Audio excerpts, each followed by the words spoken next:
Masih aman ya? Aman Mas. Assalamualaikum warahmatullahi wabarakatuh. Waalaikumsalam. Terima kasih Mas Wahid ya, Mas Wahid, Mbak Ayu untuk silaturahminya hari ini. Kita bisa berbincang-bincang lagi.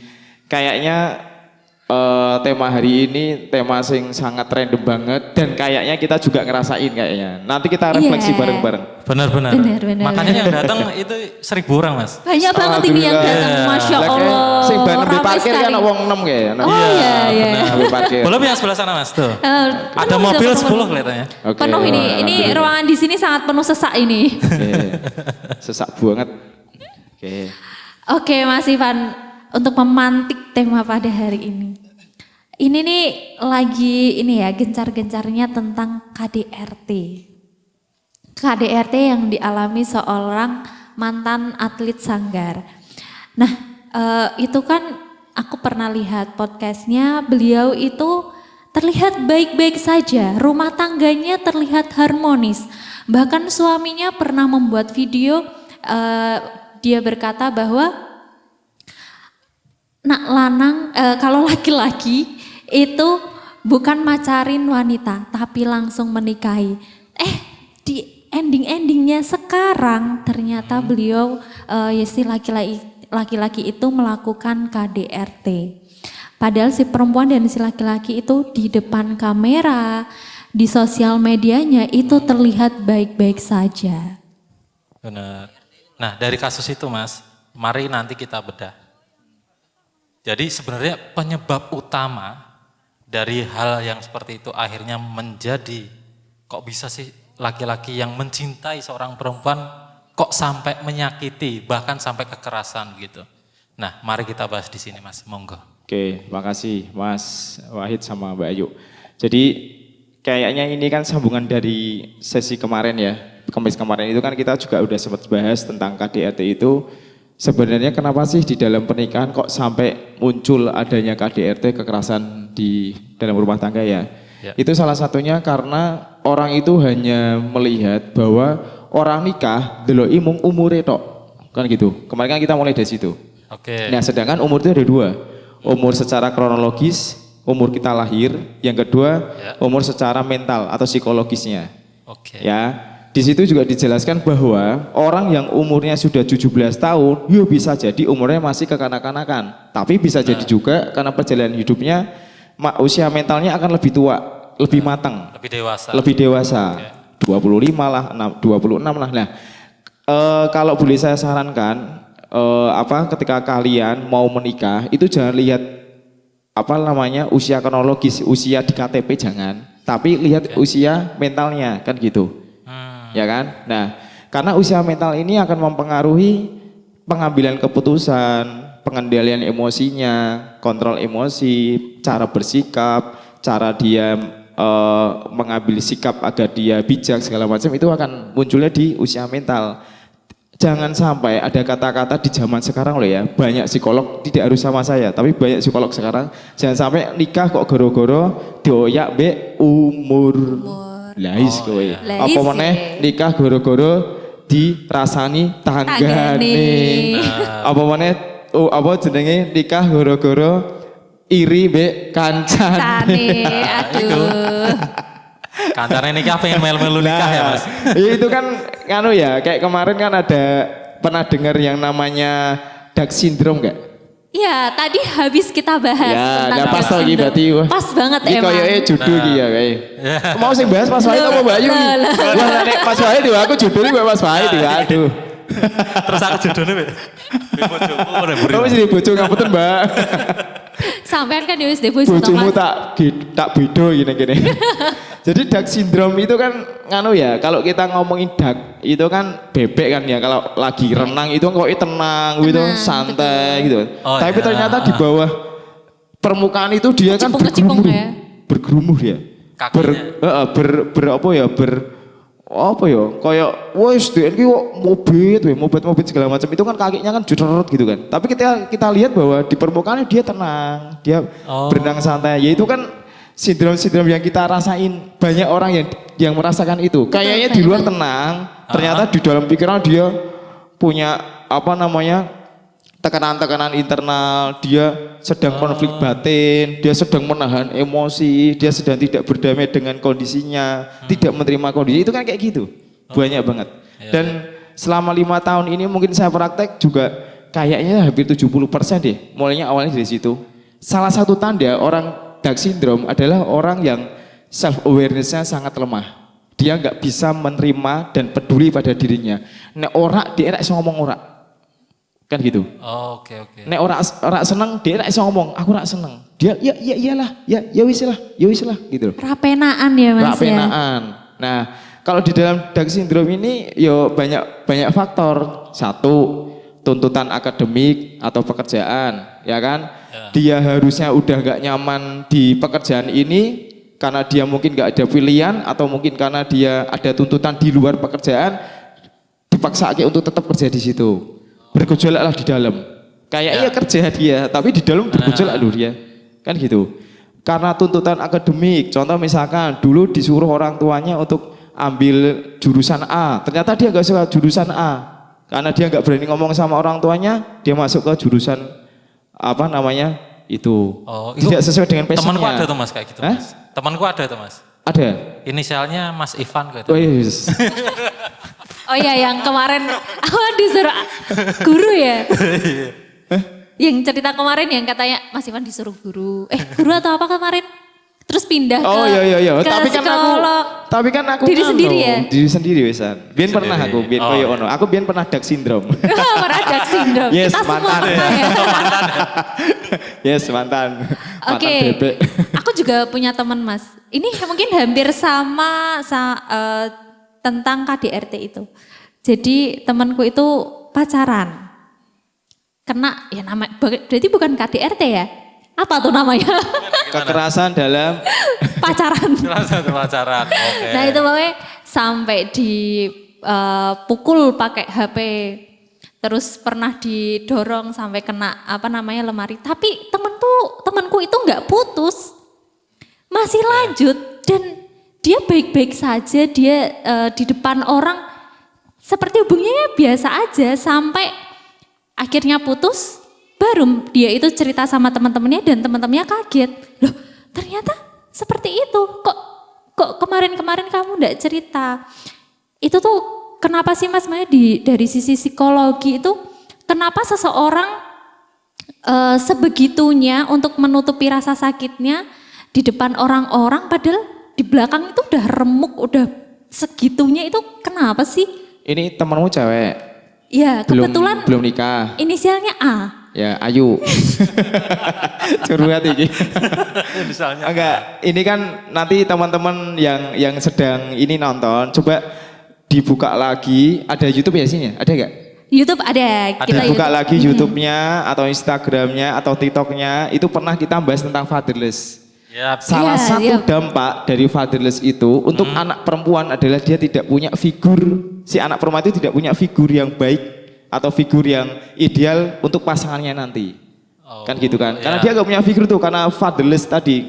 Dia gak punya sosok laki-laki yang menurut dia standarnya kayak gimana. Berarti Kan begitu. fatherless itu nyambung juga sama dark syndrome ya Mas ya? Wah, Serius. Panjang ya? Dan kalau kita Wajar. ngomongin dark syndrome ini apa namanya pola-pola efek aja sebenarnya.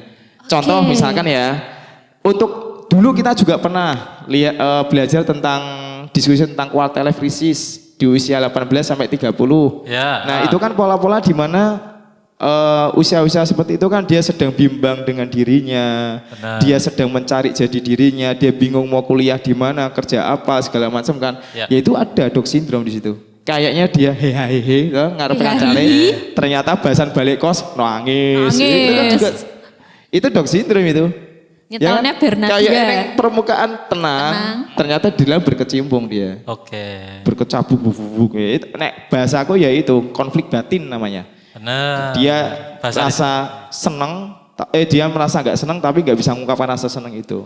Benar. Dia nggak nyaman tapi nggak bisa lepas dari situ. Oke. Terus Lah ini bentar. Oh ya langsung. Ada Mas. satu hal nih Mas. Jadi ada temen tuh gini Mas. Dia ngalami bahwa ibunya itu jadi korban KDRT. Ibunya terus Nah, yang di lingkungannya itu sama sekali nggak ada supporting system. Paham ya? Jadi istilahnya di keluarganya itu ya udahlah nggak bisa bantuin apa-apa. Pokoknya ngebiarin aja gitu. Dan nggak ada sama sekali orang terdekatnya yang mau istilahnya apa ya menjadi supportnya dia, entah sekedar untuk cerita, sekedar untuk apa namanya apa ya ngobrol gitu soal masalahnya. Nah, bagi si ibu ini pertanyaannya adalah bagaimana anak ini ya mempertanyakan gimana caranya ibuku tuh bisa survive. Yang akhirnya si anak tidak terkena dampak KDRT itu sendiri, Mas. Ini kita lagi mau ngasih masukan anaknya atau ibunya yang istri ini yang kena KDRT? Jadi sudut pandang anak, Mas, ibuku itu biar survive tuh gimana? Yo, gini Mas Wahid, apa namanya, yang jadi masalah itu kan kadang-kadang seorang istri itu mencoba untuk menutupi bobroke keluarga hanya demi anak. Ya wis lah, sementing anakku duit keluarga utuh, wis aku tak berkorban sih nggak apa-apa. Nek menurutku yo itu bukan berkorban. Sekarang logikanya gini, emang kalau misalkan orang tuanya nggak bebek aja, anaknya bisa tumbuh dengan bebek aja, kan ya enggak?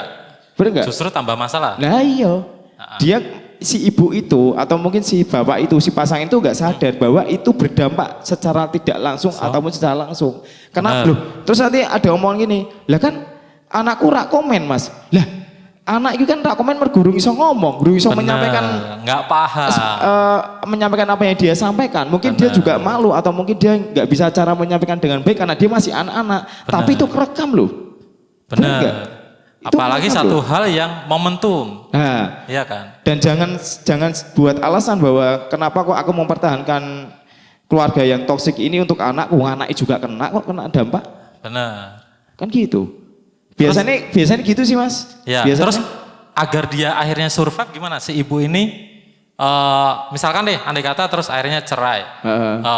Terus cara survive si ibu comeback lagi biar apa namanya di ekonominya, di segi sudut mendidik anaknya, gimana tuh Mas? Nah ini konteksnya gini dulu Mas, kita nggak bisa mengerucut kayak gitu aja. Wongki menungso ini sifatnya dinamis sih. Bener. Ya kan? Ya, ini setuju. Ibunya usianya berapa dulu? Anaknya usianya berapa dulu? Terus ibunya ini benar-benar ibu rumah tangga atau punya usaha atau bekerja? Kan itu harus kita bahas. Kasaran besarnya gini Mas. Si ibu ini dia usia 45 tahun. Dia punya anak yang sudah dewasa. Ada yang sudah bekerja, ada yang SMA, ada yang dia masih SD. Nah, dia kondisinya kerja. Nah, kalau kayak itu gimana tuh Mas? Nek, berarti kan gini, ada anaknya yang udah kerja, terus ada yang SMA, sama ada yang SD. Yang kerja udah dewasa jelas, dia udah bisa survive. Meskipun emang tetap butuh pendampingan, tapi lebih aman lah ya. Si anak SMA ini dia masih remaja. Remaja itu konteksnya sekarang udah lebih ke lingkungan. Meskipun dampak pola asuh orang tua tetap mempengaruhi, tapi nggak begitu gede. Nah ini SD nih PR-nya, si anak yang ketiga kan gitu. Terus kalau misalkan kita ngomongin tentang ekonomi, dia kerja kok, dia bisa survive dong. Perempuan merdeka, kemarin kita udah bahas, ya kan. Selama dia bisa survive, dia bisa berdiri sendiri, dia punya penghasilan, nek menurutku itu minim resiko ya, daripada dia yang pure IRT loh. Kan ada masalah, ada satu kasus di mana nih istri nggak mau keluar atau nggak mau cerai atau nggak mau pisah gara-gara dia nggak punya penghasilan yang tetap. Tapi nek menurutku itu pun juga nggak jadi masalah, nggak jadi satu alasan yang berarti. Karena mosok yo mehbo apa namanya mehbo ganti antara kamu tersakiti setiap hari dengan gara-gara finansial itu kan tak cocok Mas. Itu nggak seimbang itu. Sebelum kita lanjut kita mau dengerin dulu Semula Bersenandung. Nyanyikan lagu apa Semula? Tadi katanya ada yang mau bertanya, siapakah itu? Silakan. Siapakah dia? Sebelah sini Kak. Perkenalkan, nama saya Niken dari Kelurahan Bendungan. Mau tanya Mas Ivan, salah satu dari ciri Down syndrome tadi kan orangnya selalu nggak enakan. Selalu mengiyakan kayak perintah atau ajakan. Terus bagaimana sih caranya kita bisa nolak ajakan seseorang terus biar kita nggak selalu mengiyakan semuanya kayak gitu. Terima kasih. Oke, Terima kasih, sama-sama. Mbak Niken. Oke, langsung tak jawab Ki. Langsung aja Ya. Mas, soalnya saya juga kayak gitu. Terima kasih Mbak. Sebelum nanti saya jawab Mbak Niken, kita coba harus ngerti dulu ya pola-polanya dari mana Down syndrome itu. Yang pertama, kan kita sepakat dulu nih, Down syndrome itu di permukaan kelihatan tenang, di bawah bergejolak kan gitu kan ya. Di luar kayak seneng, happy, di dalamnya ternyata konflik batin kan gitu. Salah satu yang pertama itu akan muncul karena kita dapat tuntutan secara akademik atau pekerjaan. Tadi yang seperti kita sampaikan bahwa aku nggak nyaman, tapi aku nggak mau mengatakan bahwa aku nggak nyaman. Ya, people pleasure itu masuk tuh, ya kan? Satu. Yang kedua, tuntutan atau tekanan dari keluarga atau teman, kan gitu. Contoh misalkan, apa ya? Contoh misalkan, intinya gini, kalau misalkan kamu ya balik lagi people pleasure karena kamu emang nggak suka, ya udah bilang aja nggak suka, kan gitu. Terus yang selanjutnya ini tentang medsos. Nah, hati-hati. Kadang-kadang orang kena Down syndrome itu gara-gara dia membandingkan apa yang dia lihat di media sosial atau dia mencoba untuk mendiagnosa dirinya. Contoh, ini kepalaku pusing, gini, Ki kok perasaanku lagi nggak enak ya, nggak nyaman ya. Terus dia searching, kenapa perasaanku gak enak ya? Muncul tuh kecemasan, ada depresi, ada apa. Ya. Itu yang buat kita bertambah tuh Down syndrome. Kayaknya tenang, ternyata di dalam gejolak. Itu bisa jadi. Oke. Terus ada pola traumatik yang mungkin perjalanan yang sudah kita lalui kemarin itu belum selesai. Sehingga itu membayangi di belakang kita. Sehingga kayaknya kita lagi ketemu. Contoh misalkan nih, aku lagi santren delik gitu ya. Karena ada momen yang belum selesai sama diriku mungkin 2 tahun yang lalu, pikiranku masih di 2 tahun yang lalu tuh. Contoh misalkan 2 tahun yang lalu aku diputusin pacar, wong aku nikah berapa tahun yang lalu contohnya apa ya? Iya, iya, enggak apa-apa, enggak apa-apa. Bojoku rak delok ki. Sampel Mas, contoh aja nggak apa-apa. Contoh misalkan 2 tahun yang lalu aku lagi diputusin nih. Nah, Ya. karena traumatik itu yang belum selesai, maka aku di badanku tuh di sini, tapi pikiranku lagi di 2 tahun yang lalu. Itu bisa bikin kita Down syndrome juga. Oke. Kan gitu kan ya? Ya. Oke, nah, yo kembali lagi, seperti tadi yang saya sampaikan Mbak Niken, kalau kamu pengen lepas dari Down syndrome itu, tolong belajar untuk aware sama dirimu, belajar peduli sama dirimu. Katakan tidak kalau emang kamu enggak gitu loh. Katakan iya kalau kamu pengen gitu loh, ya kan? Karena balik lagi nih. Menurutku seperti sempat ya beberapa tema yang sebelumnya sempat saya sampaikan di sini, dunia ini tentang apa yang kita pikirkan, dunia ini tentang apa yang kamu pikirkan, kamu rasakan tentang dirimu itu sendiri, kan begitu. Kalau kamu merasa bahwa semuanya nggak baik-baik aja, ya semuanya kan nggak baik-baik aja juga. Belajar jujur, belajar terbuka sama diri sendiri dulu, mulai dari diri sendiri dulu Mbak, baru nanti bisa kamu pancarkan, kamu bisa sampaikan ke orang lain. Sering jujur nggak sama diri sendiri? Pertanyaanku. Sering nggak? Atau sering bohong? Sering denial mungkin? Sering kayaknya. Sering kan? Iya, Nah, sering. mulainya dari situ Mbak, biar kamu nggak jadi orang yang people pleaser ya. Mulai dari jujur dari sendiri. Kalau emang contoh misalkan kamu lagi kerja nih, contoh ya. Kalau nggak suka, yuk gimana caranya kamu cari solusi nih? Aku biar lepas dari zona ini karena ini bukan zonamu gitu loh. Ibarat kata kamu tuh adalah burung yang harusnya terbang, dijak kerja ning banyu, jero banyu ya toh? Ya enggak bisa toh ya. Iya. Oh berarti Down syndrome itu ngefek ke jadi orang people pleaser, terus jadi orang ternyata fatherless juga nyambung. Iya. Apalagi Mas yang dampak-dampak penyebab-penyebab yang menjadikan kita itu Down syndrome itu selain itu apa lagi Mas? Terus quarter life crisis itu paling kena dampak banget itu. Ya kan? Tapi ini kan Down syndrome ini kan efek ya. Jadi nggak hanya orang yang di usia 18 sampai 30 aja. Ada kok orang yang Down syndrome itu yang sudah menikah, contoh usia 30, 40, 50 kan gitu. Kayak contoh misalnya nih ya kasusnya, dia itu punya bisnis ya, datang ke tempatku. Dia datang, oke aku bisnis bla bla bla bla, tiba-tiba nangis.